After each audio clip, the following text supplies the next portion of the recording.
இது கொஞ்சம் கஷ்டமான விஷயந்தான்.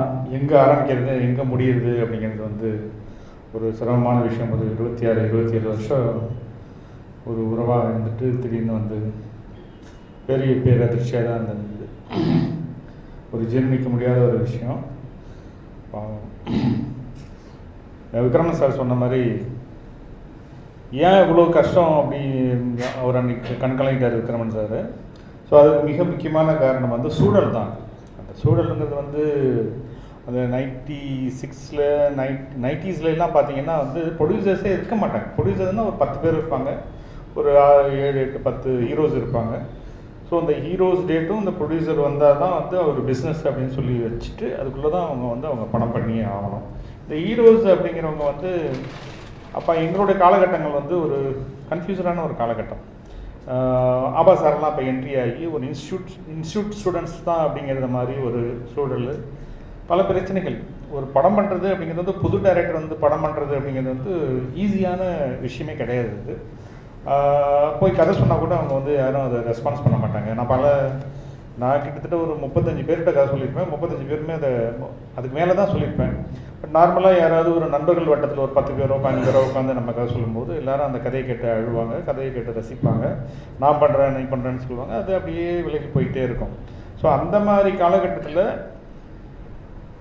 ஒரு நல்ல கதை இருந்தால் அது கண்டிப்பாக ஒரு பண்ண முடியும் அப்படின்னு வந்து ஒரு தயாரிப்பாளர் வந்து உட்காராரு. அவர் தான் வந்து சத்ரு சார்.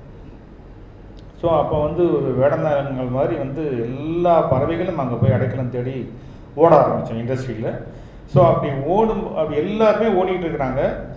அந்த நேரத்தில் வந்து விக்ரம் சார்லாம் பண்ணி முடிச்சிட்டாரு, நிறைய போயிட்டுருக்காங்க. எனக்கு வந்து கடைசியாக எனக்கு செக் வைக்கிறது சசி சார். நான் அங்கே ட்ரை பண்ணிகிட்டு இருக்கும்போது அவர் படம் போயிட்டுருக்கு. இந்த படம் ஜெயிச்சா அடுத்தது பண்ணுவார் நியூ டைரக்டர்ஸ் வச்சு அப்படிங்கிற மாதிரி தான் எனக்கு செக் இருக்குது. ஸோ நான் வந்து சசிக்காக வேண்டிக்கிறேன், இந்த படம் ஒன்றும். அப்போ நிறைய பேர்ட்டு அந்த அசிஸ்டன்ட் டைரக்டர் கதை சொல்லும்போது ஒரு லீக் ஆகும், அந்த கதைகள் வரும். அப்போ என்ன கதை அப்படின்னு சொல்லி கேட்கும்போது நல்லா இருக்கேன் இந்த கதை, ஸோ இது வந்து வெற்றி அடைகிறதுக்கு நிறையா வாய்ப்பு இருக்குப்பா அப்படின்னு சொல்லி அந்த மாதிரி தான் நம்ம எல்லாருமே அந்த சர்க்கிளில் சுற்றி வருவோம்.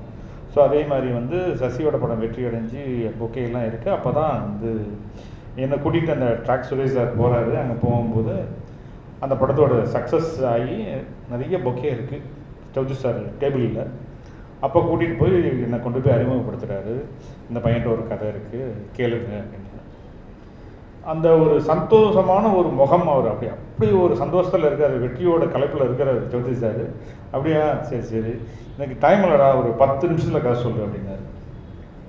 10 நிமிஷத்தில் அப்படின்னோடனே சொல்கிறதா வேணாமான்னு யோசித்தேன். சரி இந்த டைமை விட்டோம்னு நமக்கு வந்து கிடைக்காது அப்படின்னு சொல்லி 10 நிமிஷத்தில் சொன்னேன். நெகட்டிவ் கிளைமேக்ஸ் சொன்னேன். சார் கொஞ்சம் அதிர்ச்சி அடைஞ்சிட்டாரு. என்னடா நல்ல கதை சொல்கிறேன், ஏன்டா இப்படி போட்டு எல்லாத்தையும் சாவடிக்கிறேன். நெகட்டிவ் இல்லை சார், நீங்கள் ஃபுல் கதை கேளுங்க, நான் வந்து பாசிட்டிவாக சொல்கிறேன் அப்படின்னு சொன்னேன். ஒரே சிரிப்பு சௌத்ரி சார் முகத்தில். 10 நிமிஷத்தில் அவருக்கு என்ன புரிஞ்சுது, ஏன் சிரிச்சாருன்னா ரொம்ப ரசித்தாருன்னு அர்த்தம். அவர் ரொம்ப சிரிச்சுக்கிட்டே இருந்தார். சரியா, நான் அடுத்த வாரத்தில் நான் கேட்குறேன் நான் பண்ணிட்டேன் அப்படின்னு சொல்லிட்டு போயிட்டார். அப்புறம் ஒரு வாரம் கழித்து எனக்கு வந்து அழைப்பு வருது. இந்த மாதிரி டாக்ஸ் சுரேஷ் தான் ஆலோசனை சொல்கிறாரு, கதை சொல்கிறேன்னு கேட்குறேன்ட்டார் சார்.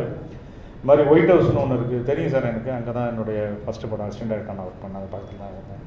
அங்கே தான் உட்காந்து கதை கேட்பாரு, நீ அங்கே வந்துடு அப்படின்னு சொல்லி சொன்னார். அப்புறம் நாங்கள் போனேன், சார் வந்தார். சார் வந்தோன்னா நான் ஃபுல் கதையும் நான் சொன்னேன். அவருடைய சிரிப்பு அப்படிங்கிறது வந்து அடங்கவே இல்லை. ஏன்னா அது எமோஷனில் கொஞ்சம் விட்டால் அழுதுருவார். பட் அந்த அழுகையை மறக்கிறதுக்கு அவர் பயங்கரமாக சிரிக்கிறாரு, என் தோலை தட்டி கொடுக்குறாரு, இங்கேயும் எங்கேயும் போகிறாரு, அங்கேயும் ஒரு சின்ன ஒரு பதஷ்டம் தெரிஞ்சுது சௌத்ரி சார் மனத்தில். சரிடா, இந்த கதை எனக்கு நல்லாயிருக்கு, நீ வந்து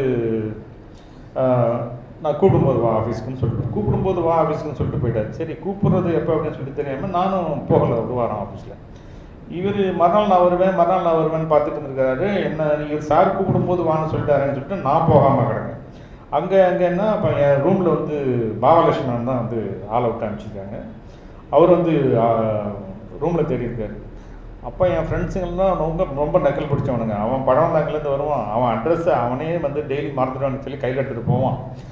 அவனை தேடி கண்டுபிடிக்கிறது கஷ்டம், வந்தால் சொல்கிறோம் அப்படின்னு சொல்லி அனுப்பிச்சி விட்டாங்க. அப்புறம் நல்ல வேலை என் ஃப்ரெண்டு ஒருத்தன் சீரியஸாக ஹாஸ்பிட்டலில் இருக்கான்னு சொல்லி அங்கே போய் பார்க்க போனேன். அங்கே போய் பாபா சொல்லி வச்சுருக்கிறாரு, இந்த மாதிரி வந்தால் சொல்லுங்கன்ட்டு. அப்புறம் அங்கே சொன்னானுங்க என்கிட்ட, அங்கே தேடி அலையிறாங்க, என்னடா இங்கே சுற்றிட்டு இருக்கு அப்படின்னாங்க. அப்புறம் ஓடணும் இங்கேருந்து. அப்புறம் திரும்ப போனோன்னு, எங்கடா போனேன் அப்படின்னு சொல்லி கொஞ்சம் கோபமாக கேட்டார். இல்லை சார், நீங்கள் ஒரு வாரம் கழித்து கூப்பிட்றேன், நீங்கள் அதான் கூப்பிட்றேன்னா நீ எங்கே இருக்கேன்னு சொன்னாதானே அவனை கூட முடியும், எங்கேன்னு சரியாக கூட முடியும் அப்படின்னு சொல்லி அங்கே ஒரு பஞ்சாயத்து. அங்கே நான் பேசிக்கிட்டே இருக்கும்போது அங்கே பார்த்தா அவர் பார்த்தா எப்போவுமே ஒரு காமெடியான ஒரு சிரிப்பு, சந்தோஷம் அப்படி தான் இருக்கும். அங்கே ஒருத்தன் வந்து டிக்கெட் போட சொன்னதுக்கு 15 பேருக்கு ஏசியில் போட்டார். டேய், இப்படி போட்டிங்கன்னா கூடிய சீக்கிரம் எனக்கு ராஜஸ்தானுக்கு டிக்கெட் போட்டுருக்கேன்.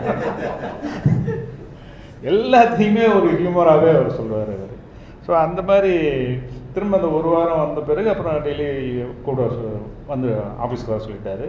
அப்புறம் அந்த வெளியில் ஒரு அக்கௌண்டன்ட் இருப்பாங்க, வயதான ஒரு ஐயர் பிராமின் ஒருத்தர் இருப்பார். அவர் கூப்பிட்டு என்கிட்ட வந்து அக்ரிமெண்ட்டில் கையெழுத்து வாங்குறாரு. ஒரு 4-5 பக்கத்தில் அக்ரிமெண்ட் கொடுத்து கையெழுத்து போடுனாரு. வாங்கி கடன்னு போட்டேன். அவர் தம்பி பிடிச்சாரு. பிடிச்சிட்டு படித்து பார்த்துட்டு போடுங்க, இதில் படிக்கிறதுக்கு என்னங்க இருக்குது, நான் சுற்றுன சுற்று உங்களுக்கு தெரியாதுங்க, என்கிட்ட எழுதி வாங்கிறதுக்கு எதுவும் கிடையாது, என்ன எழுதினாலும் எனக்கு பரவாயில்லைங்க அப்படின்னு சொன்னேன். அவர் போய் பார்த்துக்கிட்டே இருந்தார். அதை போய் சவுதி சார் சொல்லிட்டாரு.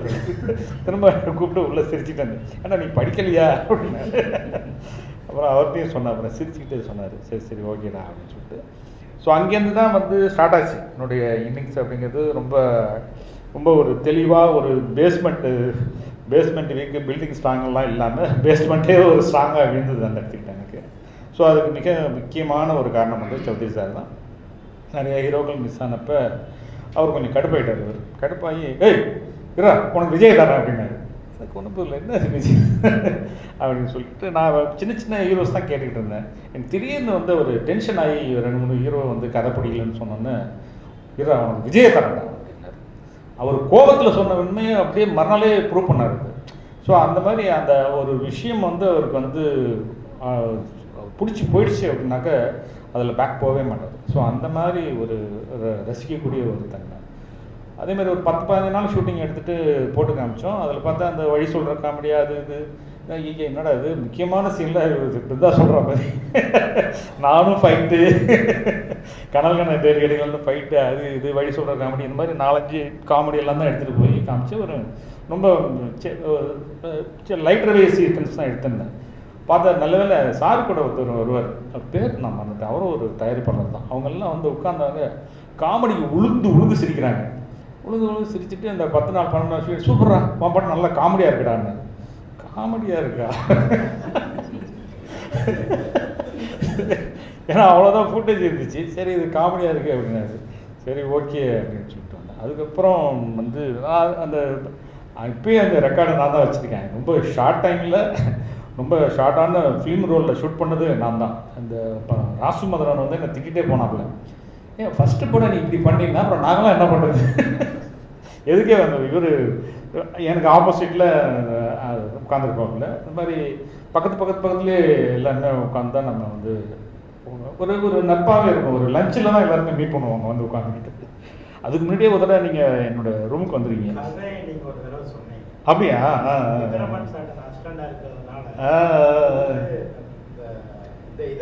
இதே இங்கே தான் நவரத்னா ஆமாம் அப்போ வந்தீங்க.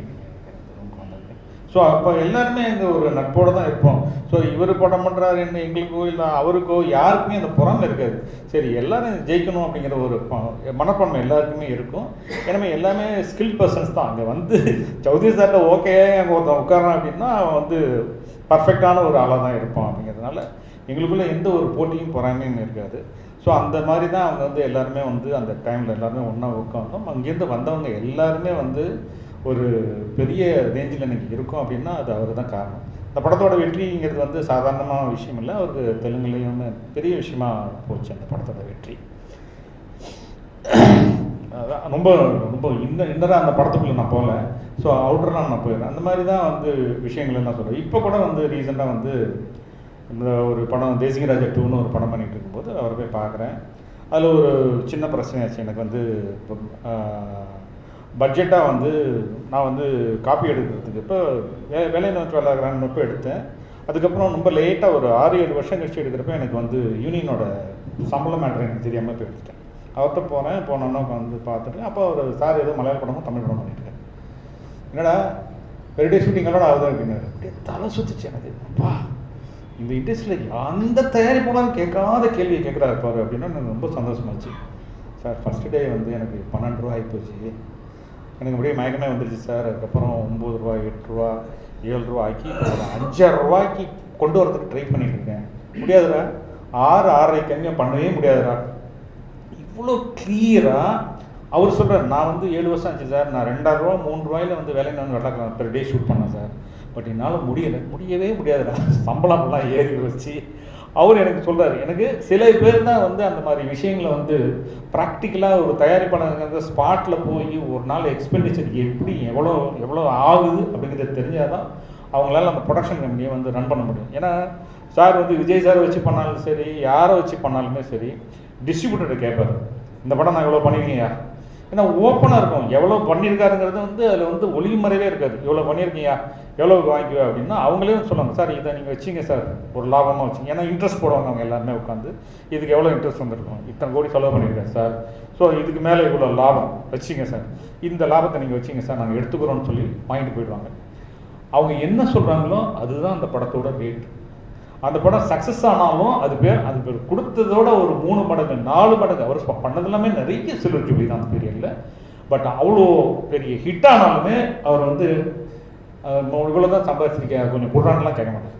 அந்த டீசென்சி அவர் ரொம்ப அழகாக மெயின்டைன் பண்ணுவார். ஸோ அந்த படத்தோட வெற்றியை வந்து அவங்களுக்கு கொடுத்துருவாரா. இப்போ வைஎஸ் வந்து அடுத்த படத்துக்கு ரெடியாக இருப்பாங்க. சௌத்ரி சார் என்ன படம் பண்ணுறாரு அப்படின்னு ரெடியாக இருப்பாங்க. அவர்கிட்ட வருவாங்க. அதே தான் என்ன சொன்னாலும் சொல்லி அவர் ஒரு ரேட் சொல்லுவார். எனக்கு தெரிஞ்சு ஒரு நடிகர், ஒரு கேரக்டர் ஆர்டிஸ்ட் தான் வந்து உட்கார்ந்தார் ஆஃபீஸில்.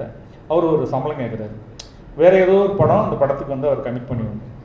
அவர் இப்படி பார்த்துட்டு, யோ உனக்கு அவ்வளோலாம் வந்து சம்பளம் இல்லையா, ஏன் அவ்வளோ கேட்குற அப்படிங்க.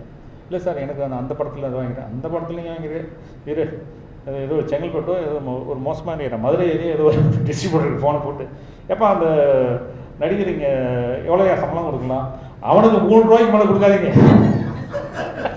ஃபோனை எவரும் கேட்டுக்கிட்டு இருக்காரு. சரி சரி சரி வை வை வை என்ன அவர் அப்படியே தடுமாறுறாரு. ஏன் நீ 12 ரூபாய் கேட்குறேன், 3 ரூபா தான் அவனுக்கு சொல்கிறான். ஸோ இப்படி ஒரு ஓப்பனாக எதையுமே பேசக்கூடியவர், மனசில் எதுவும் வச்சுக்க மாட்டார்.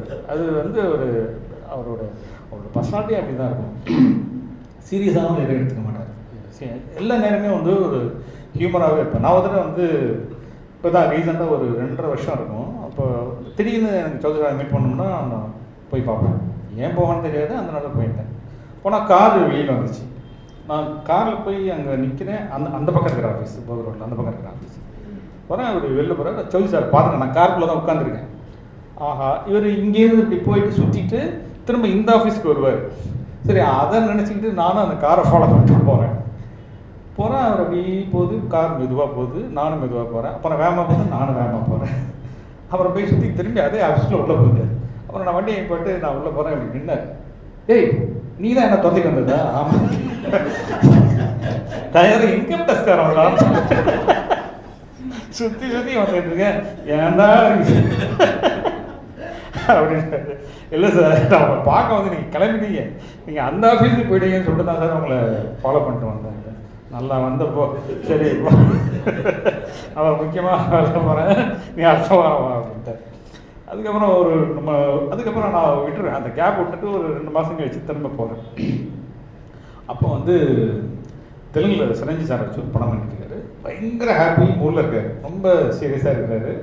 எனக்கு இப்போ தான் இந்த காமெடி ஜோனல்லேருந்து விட்டுட்டு வேற ஒரு ஜோனல் பண்ணலாம், ஒரு பிரம்மாண்டமாக பெரிய, ஏன்னா இருக்கிற கடன்லாம் அடித்து அப்போ தான் கொஞ்சம் நிம்மதியாக மூச்சு விட்டு.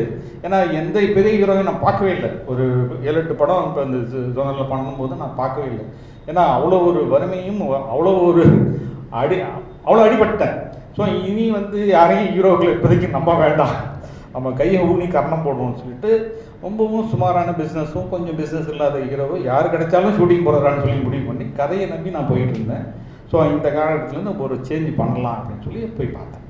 போய் பார்த்துட்டு அவர்கிட்ட என்ன அப்படின்னாரு. இல்லை, ஒரு பெரிய பட்ஜெட்டாக ஒன்று பண்ணலான்னு யோசிக்கிறேன். யோசிக்காதடா, எந்த பட்ஜெட்டில் வேணாலும் பண்ணுறான். எனக்கு இது சௌத்ரி சார் தானா அப்படின்னு எனக்கு ஆச்சரியமாக இருந்துச்சு. சார் கொஞ்சம் பெருசாக வரும். டேய் எவ்வளோ பெருசாக வரும், என்ன பிரம்மாண்டமாக நான் பண்ணுறேன் அப்படின்னாரு.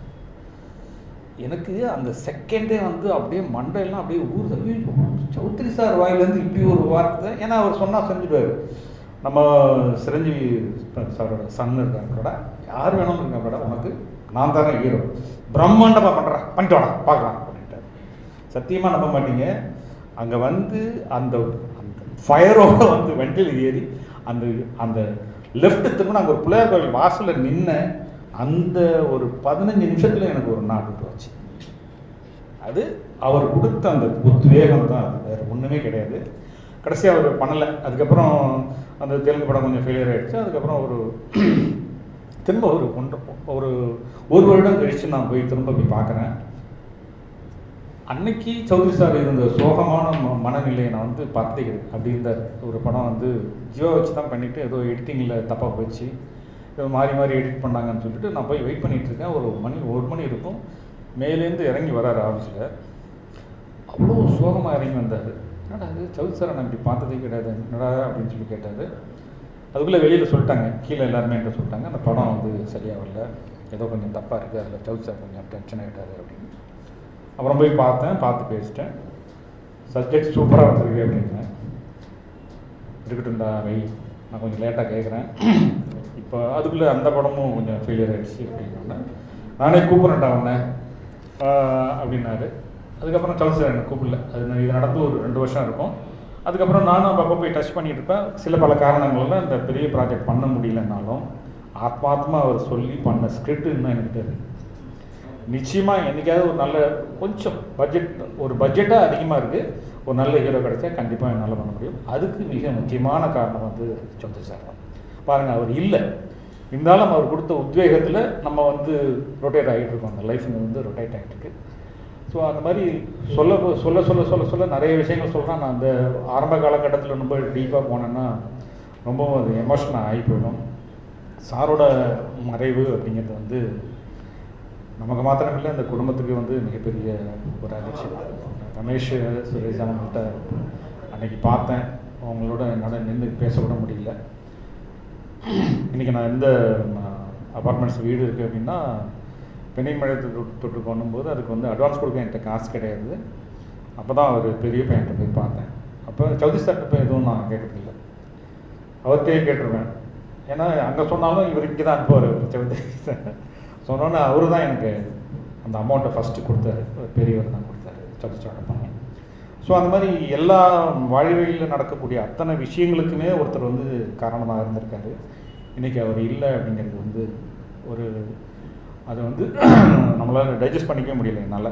அது வந்து இப்படி ஒரு இறப்பு வந்திருக்கக்கூடாது சாருக்கு. இன்னும் ஏன்னா ரொம்ப ஃபிசிக்காகவும் சரி நல்லா இருந்தார். எனக்கு தெரிஞ்சு இன்னொரு 10 வருஷம் சும்மா அற்புதமாக இருந்தப்பார். அவ்வளோ நல்லா இருந்த ஃபிசிக்காக இருந்த ஒரு மனிதன் வந்து இப்படி இறைவன் ஏன் வந்து நல்ல மனிதர்கள் இத்தனை பேர் 44 டைரக்டர்ஸ் வந்து தமிழ் சினிமாவில் உருவாக்குறது அப்படிங்கிறது வந்து சாதாரண விஷயமே கிடையாது. ஸோ அந்த மாதிரி வந்து அப்படி நானே வந்து கேவி பாண்டியனை கொண்டு போயிட்டேன். என்னோடய துலாம் நோம்பல் முடித்த பிறகு பாண்டி இல்லை அன்றைக்கி. பட் இருந்தால் கூட மாயி அப்படிங்கிற படத்தை திரும்ப உடனே நம்ம அதான் இவன் வந்து இவர் ஒருத்தர் கொண்டு போய் விட்டுருக்காரு. அந்த மாதிரி ஒருத்தராக நம்ம நீங்கள் ஒருத்தரை கொண்டு போய் விட்டேன் அப்படின்னு சொன்னீங்க. ஸோ அந்த மாதிரி நம்ம கொண்டு போய் விட்டோம்னா நம்மளை நம்புவார் அவர். சரி, இவன் நம்மக்கிட்டே இருந்து வளர்ந்தவன்டா, இவன் கொண்டு வந்து விட்ற ஆள் கரெக்டாக இருப்பான்டா அப்படின்னு சொல்லிட்டு நம்மளை நம்புவார். அவர் வேற யாரையும் நம்ப மாட்டார்னா, அவர் உருவாக்கி விட்ட மனிதர்களை அவர் 100% நம்பினார். ஸோ அதுதான் அவரோட வெற்றியின் ரகசியம். சாரோட ஆத்மா சாமி.